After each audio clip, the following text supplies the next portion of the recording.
Hello everyone, welcome back to Marion's World, where I've got some lovely new stitches to show you for the stitch journal this week. Two new ones that you won't have done before, and some seam treatments that look really pretty. I'll cut you straight in. I hope you enjoy it. So the next stitch that I'm going to be doing on this bit of crazy patchwork is Wheatear stitch, and I thought it'd be nice to add something into this lovely grey patch. So I've got this variegated pearl cotton. This will be an 8 and it's really nice. I thought it was very spring-like, so I've got some in my needle and I can just draw a line. I'm going to just do, I wanted to connect into this bit of feather stitch for no reason particularly, so I'm just going to draw myself a little wavy line that I can follow along with. I'm going to come up right at the head of the line, and this is a stitch work down towards yourself. It starts off with 2 straight stitches, almost like a V shaped. Oh, and by the way, I've got a sharp point and a decent eye, something that I haven't struggled to put the pearl cotton through. I'll go back to this point and take a little stitch downwards, about equal to the size of the stitches I've just made. And then I'm going to go through these just like the backwards chain, so through both of them, to make a little chain stitch coming back to the place I've come out at, and up at the side, ready to do the next 2 pointing out stitches. So there's 1 stitch made. I'll do that again, back down to the point, back up for the other point, or the other leg I suppose is what it is. Back to the V, a stitch down along my line, and then through these 2 legs, or you can go through all of them actually, go through all of them and back down. So you are doing a backwards chain with the addition of the 2 pieces coming out on the side, and that's why it's called wheat ear, because it looks like the ears of wheat with their little awns. I think that's what they're called. The little hairy bits that stand out on an ear of wheat are called awns, I think. A-W-N-S. So here I am back. If I was turning this round for the camera, without the camera, I'd probably get through all 4 of these in one go, but I'll just do it in a few. And you can angle these little sticking out bits however you like, really. There's no right or wrong way. We've got a chain stitch with 2 little pieces coming out. So through that, through them all, not through the fabric at all. Back down to make the chain, and a stitch back along your line. I'm going to do this right the way until it connects in with this bit of feather stitch. Oh no, I shouldn't have gone along the line. I should have come up there. That just shows you I wasn't concentrating. I'll just pull that bit out, rethread my needle. Sometimes it's trying to explain at the same time as you're doing it. So back in there and up for the little sticking out bit.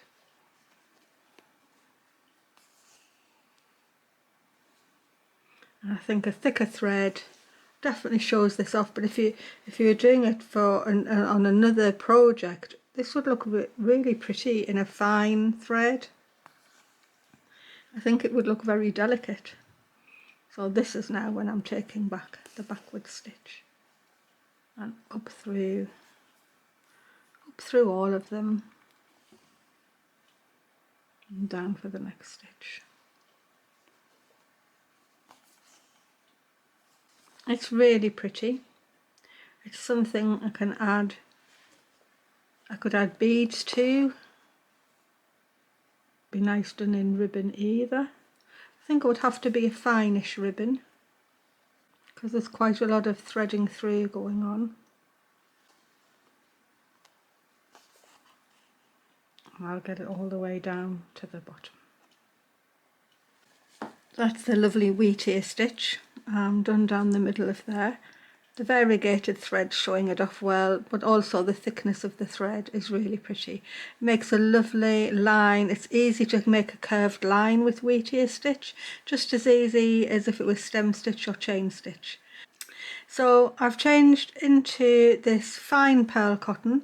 I've got a lovely pink because it's going with the pink of this hydrangea in the middle, and I thought I'd add bullion knots to some of these little spikes here, and so that'll be a new stitch for you to have a look at. I'm going to start at the bottom, I think, maybe just start here.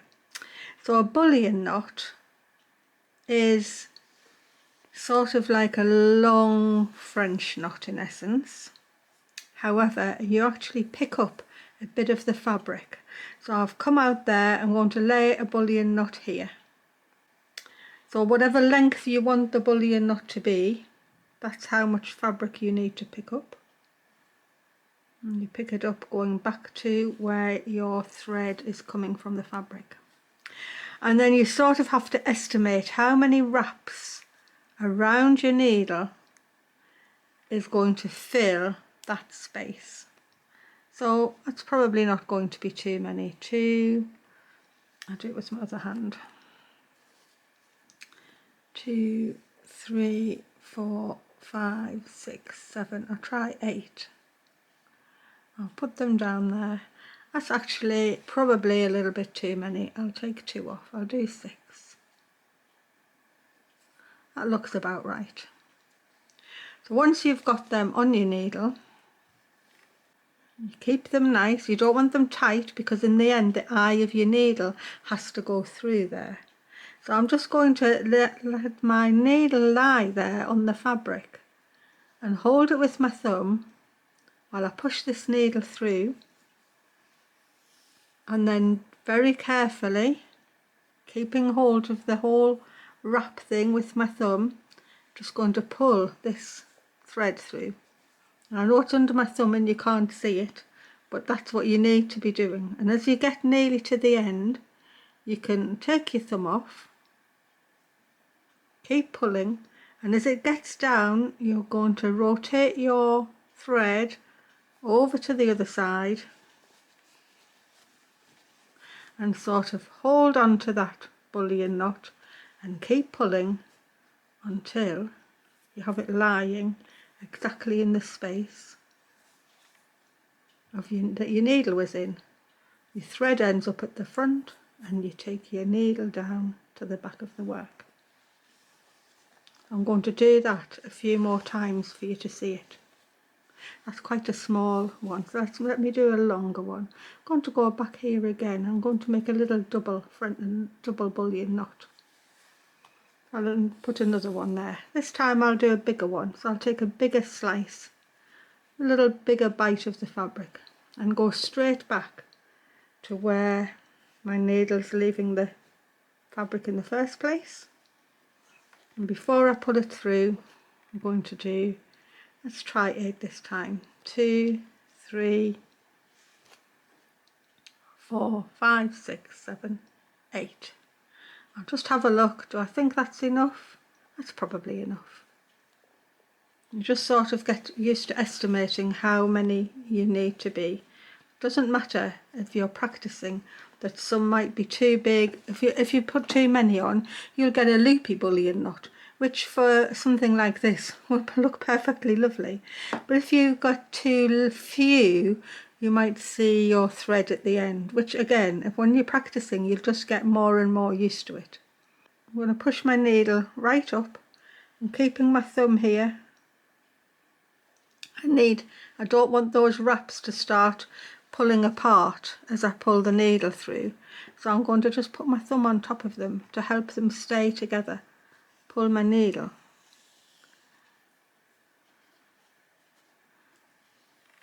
And then just as it's almost going in, you can leave go and pull your thread over. Keep pulling. Usually just ease it in, keep pulling until that little knot lies nice and flat. And then your needle goes down to finish it. So I think they look quite nice together. It's like a little bud. Maybe I can put a little bead or something here, and then that would be nice. So I think what I'll do, I'll hop over to this one and I'll do a 2 that way as well. Don't have to do them on every single one if I don't want to, or I could if I wanted to, but I'm just going to do another one. So I'll do it back towards me this time. So here I am taking my little bite of fabric back to where my thread leaves my fabric, and I'm going to do 6, 2, 3, 4, 5, 6. Pull it down to my needle. Really important, you just don't pull it tight. Remember, your eye of your needle has to get through. And hold it with my thumb, pull my needle through, keep a hold. Just going to pull that end through. Keep a hold till you're nearly there, and then pull your thread over. You can see there that the bullion knot is loosened up. I hope you can see it, but if I start and just hold on to it as I keep pulling, it'll smoothly tighten up.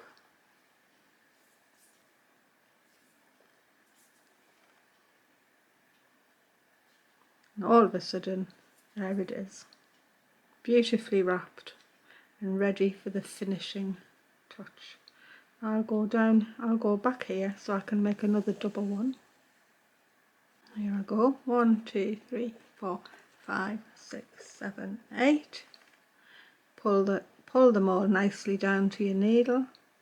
Put your thumb on. Gently pull your needle through. Keep pulling, keep pulling, keep pulling, keep pulling, and then your thread goes over. And you put your thumb on and you ease that knot until it's lying flat. I think where people maybe get stuck with this is that they either pull all in the same direction all the time, or maybe they pull in the wrong direction. So I'm going to carry on. I'm going to do pairs right up to the top. I'm going to leave the bottom here. It doesn't have to have them on every single one, but I'm going to do a pair here and another one, and then maybe 3 at the top. I've finished all those bullion stitches, and I finished with 3 up there. The middle one actually has 12 wraps on. So if you were doing this in a thicker thread, you maybe wouldn't need as many, or you can use as many and just do a bigger little flower. So that's twice I've been up this little piece. I want to do another little bit, and I thought a little bead in there would be nice. And I do have these little green beads here, which are little rectangular ones. I need a finer needle, so I'm going to change to a green thread. But before I actually put them in, I just wanted to say that this is also something that you can thrift. So I do have a lovely big jar here of all sorts of assorted things, and some of these are ones I've bought, but a lot of them are sort of just old necklaces from the charity shop. So there's things like this.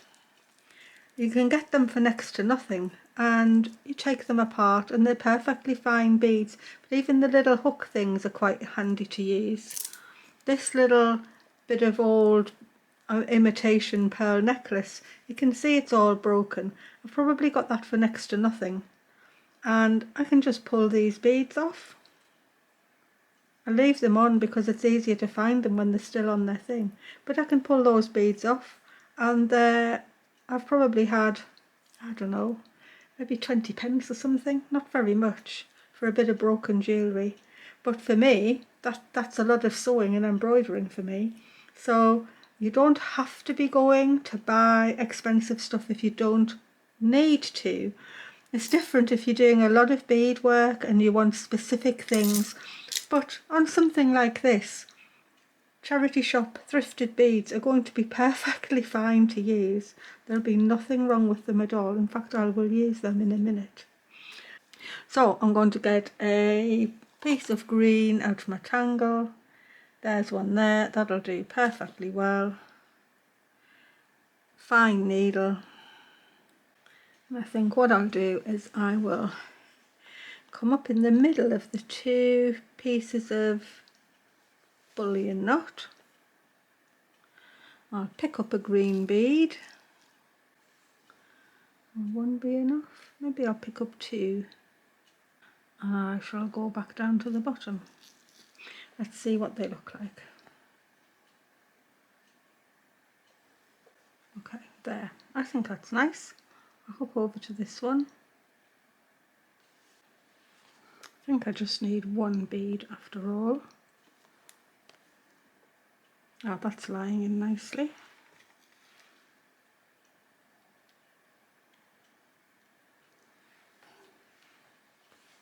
Next one.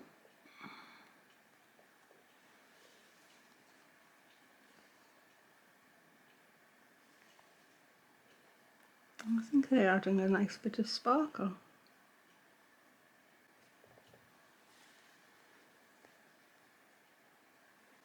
I think I want two in there, but I'll have to finish this thread off. I think I'm just going to manage with the tiny bit of thread I've got on my needle. I want to put two in here. Put one in that side.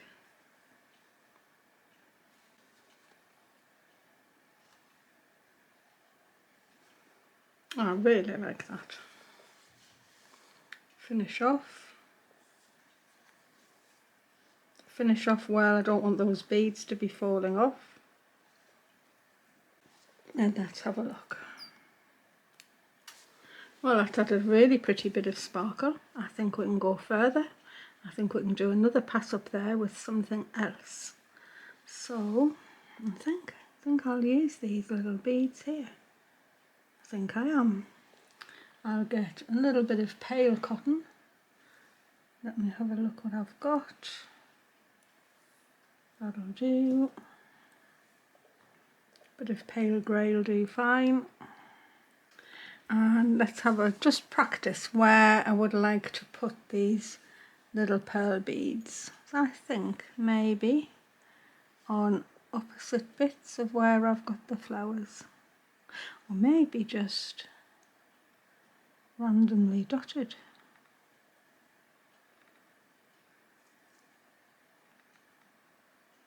Oh, or maybe on this bit of feather stitching. Actually, that's what I'm going to do. So on this bit of feather stitching here, I'm going to put the little pearl beads on.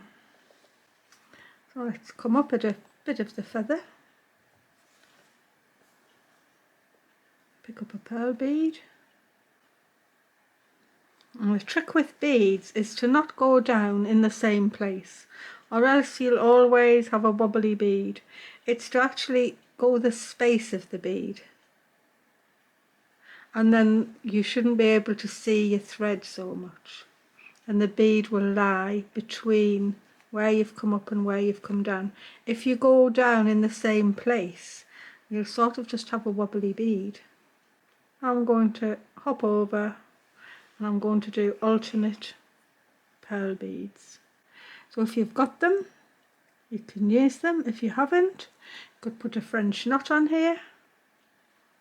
I'm leaving quite a decent space. I hope you can see. There's my thread coming out. So I'm going to leave space for the bead to sit in there and then go down at the end.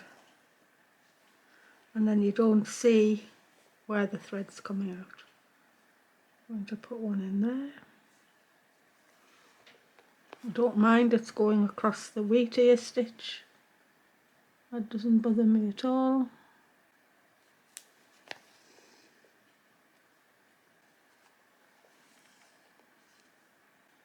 And like last week, pretty soon you have something that looks a whole lot more than you started out with. That's been in my bead jar for so long, but every so often I do something with beads and there they are waiting. And in the meantime they look really pretty. I like things to look pretty while they're waiting to be used. Okay, that's that little feather stitch done, and I'm going to finish off there. And there's so 2 new stitches and a nice little piece of embroidery there. And I'm going to move on to another seam now. I've turned my work upside down because I'm going to work on this seam here, and I've decided to use the soft cotton candle wicking thread. So it's just like a soft single twist cotton. I've put my Good Eye sharp point needle back on, and I've chosen the cream colour because these are both dark. This has got a pattern on. I want something that'll show up nicely.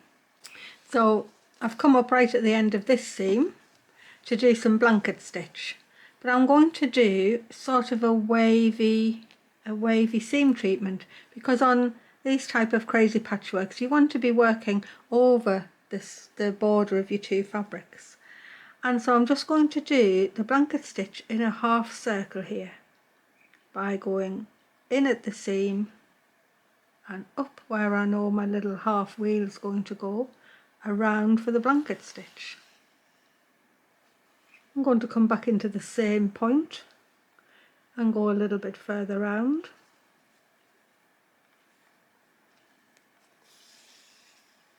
And there's the second stitch. I do another one.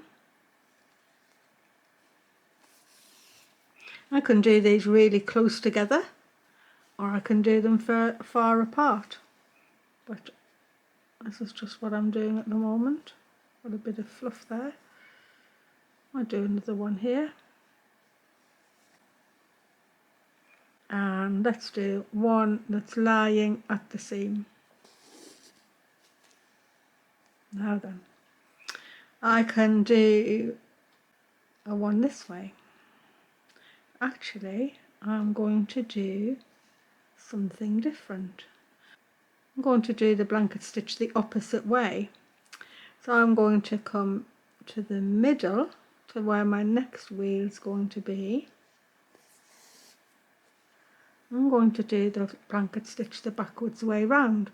So I've got all my loops here going around the edge of a semicircle.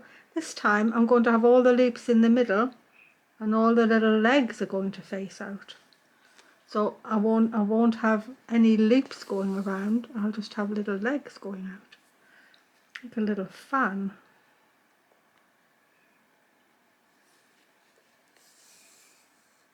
It's still a blanket stitch. It's the exact same action. It's just an entirely different look. You definitely want one more. Don't think that's a very even semicircle, but never mind. There. I'll hook that one down. I'll come up there. And I'm ready to do the next fan. So here I go.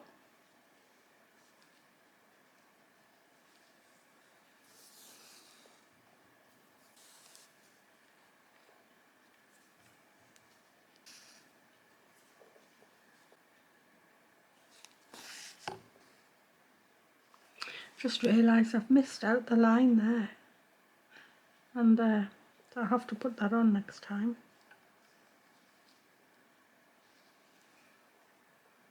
So the little backwards blanket stitch.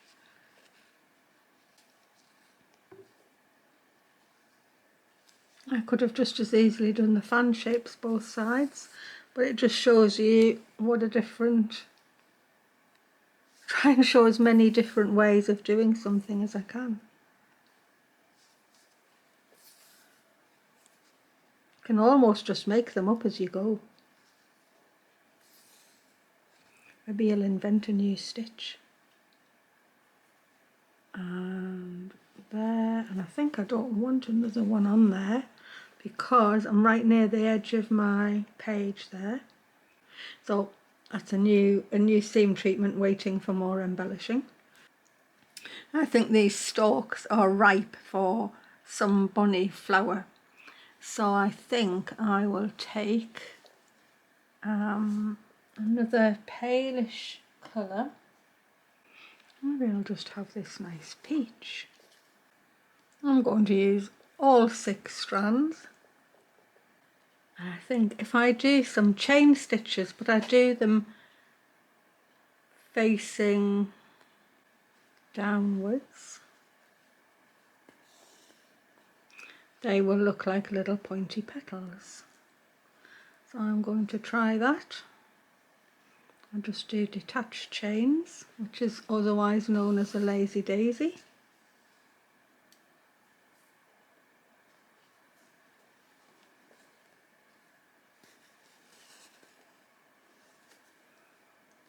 And back up again. So I'm doing the point of the chain right at the top and the curve at the stem.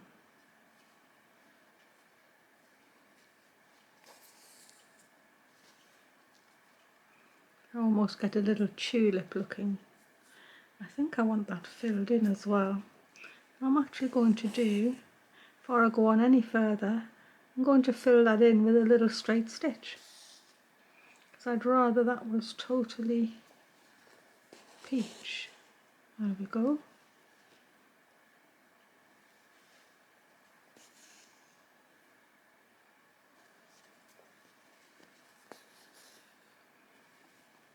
That looks really nice.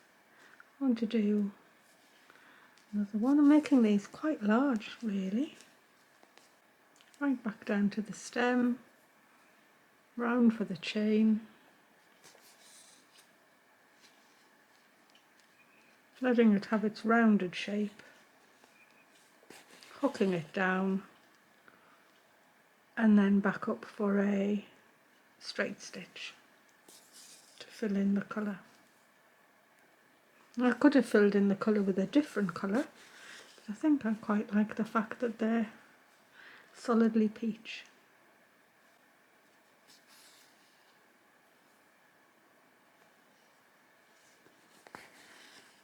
And they're going to look like a little vase of flowers almost. I'm going to finish those and those ones, do something else on that side, and maybe on this side too.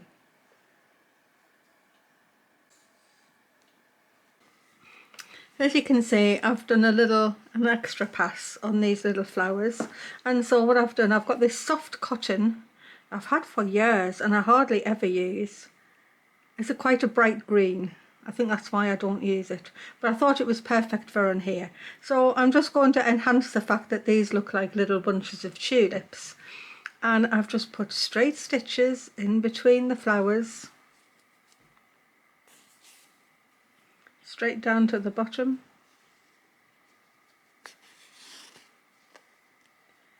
and I've just let them come up where they go. I could have made them maybe a bit longer, but I think they look nice nestled in among the flowers, and they're showing up nicely on the red. That's just a normal straight stitch going down.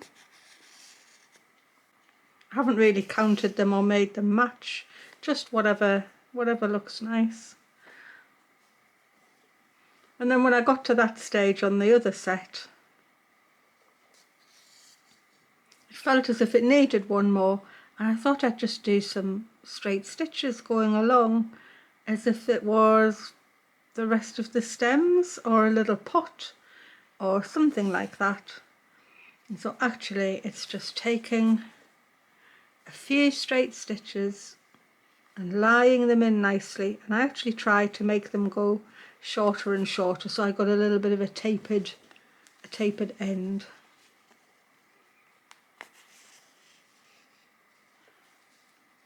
I'll just come down, do 2 or 3 Nice little lying in stitches, getting a little bit shorter on each go round. Put one more in. I'll just take that to the back and finish off.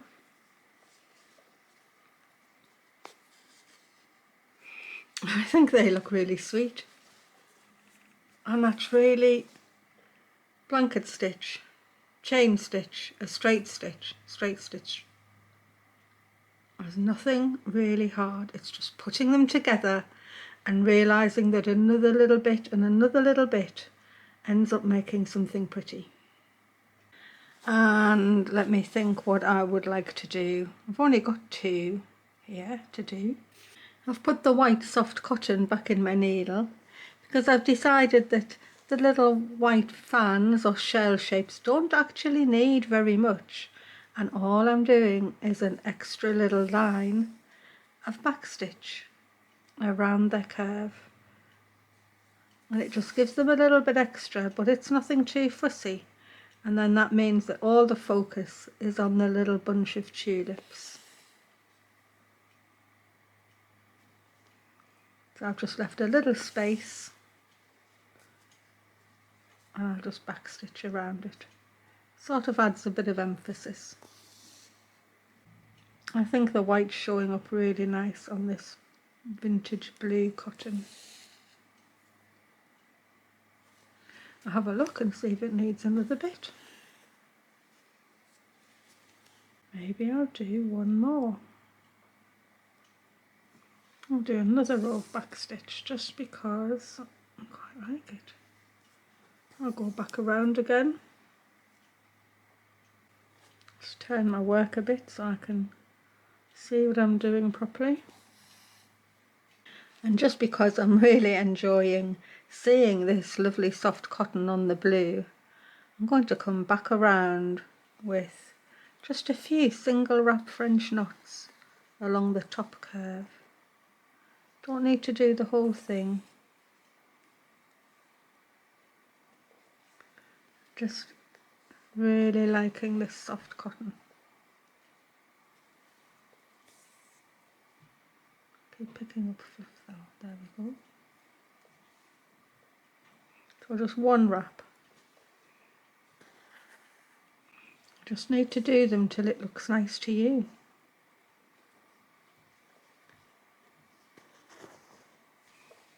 I think one more.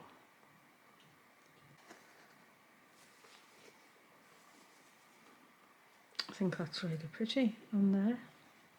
I've taken this one over onto those as well. It's not so obvious, but it's there holding the fabrics down. I'll turn my page round and see what it looks like from the front, from the right side round. It's amazing what you can end up with. I think I'll leave it there for this week. It might be my favourite so far, that bit. I hope you have fun with today's stitches that I've done today, because I really love the way that that's ended up like little bunches of tulips. I didn't start out with that in mind. It was just layering and layering one stitch and another stitch and another stitch until you get something that you enjoy having, and I'm really liking that. So that's coming along really well. Thank you to everybody who has been mentioning how much they enjoyed the trip to the NEC with me. I really did have a nice time, and Wendy and Alison definitely bought their share of things too. And I'm just going to say thank you to everyone as usual. I really appreciate everything, from comments to just anything, liking and subscribing. Thank you very much, and I hope you continue to enjoy what I'm doing. There are a few things I've got in the pipeline that I just haven't got round to doing, even though they've been in my head for ages, and I just need to get them out and start stitching them. And one or two quite interesting, unusual things, I think, and something that, well, I don't know. I was going to say that you'll enjoy, but I don't know. Maybe you will and maybe you won't. I will just try my best to get one or two of them going. But I think the next thing might be another couple of things for my Hasi. So maybe I'll have my scissors case ready to show on Sunday. I'm not quite sure yet, but maybe that'll come up on Sunday. And another something that's going to go in there too. So yeah, I'm crafting as usual and hoping for some sunshine so that I can get into the garden too. Anyway, thanks a lot, and I will see you next time you visit Marion's World. Thank you everyone, and bye for now.